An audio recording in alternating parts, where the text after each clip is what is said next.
the Simón Bolívar Bridge between Venezuela and Colombia. Along with the Santander Bridge at Ureña, it's one of two main border crossings. Both were chosen as sites for an epic day, a sort of checkmate against the Bolivarian Revolution in just one day, thanks to the miraculous humanitarian aid from the United States. Right at the start of the day, a false flag operation would be an excellent way to start the coup d'etat, a spectacular escape by Venezuelan soldiers in armored cars to trigger a mass desertion. But it ended badly. It began a humanitarian day with an act of terror. From there, it continued downhill. On the Santander Bridge, the remains of two trucks supposedly carrying the famous boxes of aid. One was set on fire, the other pillaged. The next day, the Colombian president knew exactly who was responsible. They burned food and medicine. This is a barbarian act, clearly in violation of international law. I think the international community saw much more clearly yesterday what Venezuelans have been suffering for years. Of course, it couldn't be these cheery volunteers who were to blame. They just happened to be preparing and throwing dozens of Molotov cocktails that set the same truck alight over and over again. They were the picture of love and solidarity.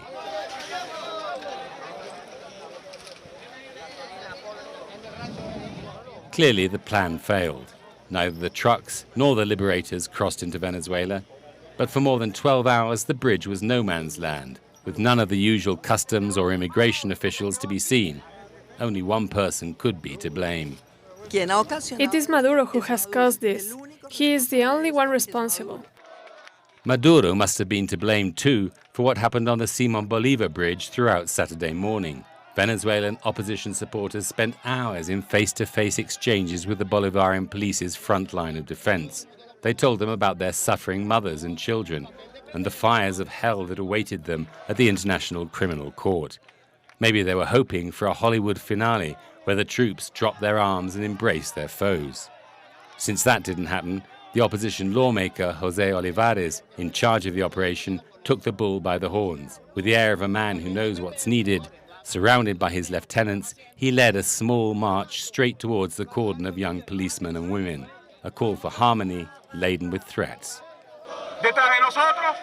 Behind us are thousands of people, but above all trucks loaded with aid. The only thing I can tell you, for certain, with all the respect and affection of a fellow Venezuelan, is that we are determined to get through. We will pass. At 9:30, we are going to organize a human chain to carry the humanitarian aid into Venezuela. The first line is made up of Bolivarian police. They're not the army or the National Guard, so they know we are going to get through with the aid.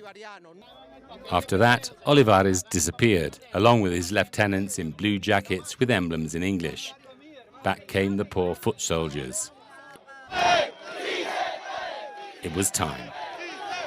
The young police officers didn't drop their shields, and a single tear gas bomb sent the protesters running.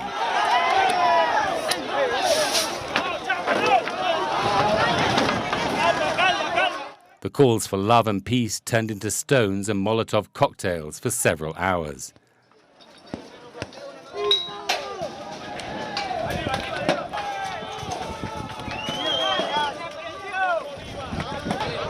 The Colombian police always willing to lend a hand.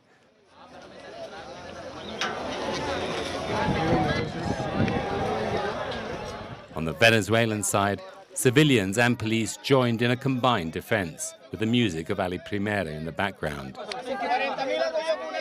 The day ended with lawmaker Olivares on the back of a truck, more humble now, ordering a retreat. The epic had come to an end. The battle isn't worth it anymore. We need to look after our boys, take care of our people, and speak to them. Dawn broke on Sunday with the bridges occupied by police. Venezuela had broken off diplomatic relations with Colombia. The border was closed on both sides. Did this mean peace? On the bridges, yes. But beneath, it was still no man's land, where Duque's protégés knew exactly what they wanted. As soon as our guys get through and they start seizing the Venezuelan soldiers' weapons, they have to kill the soldiers. We cannot continue just throwing stones at them. They have to understand what the mission is about, and they have to hand the weapons to the new government. They must not lose those weapons.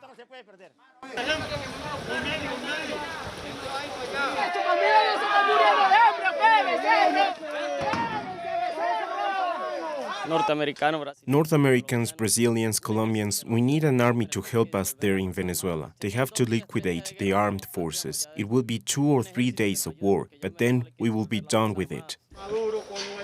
If the warnings of war come true, these will not be the soldiers in the next battle for Venezuela's independence and sovereignty.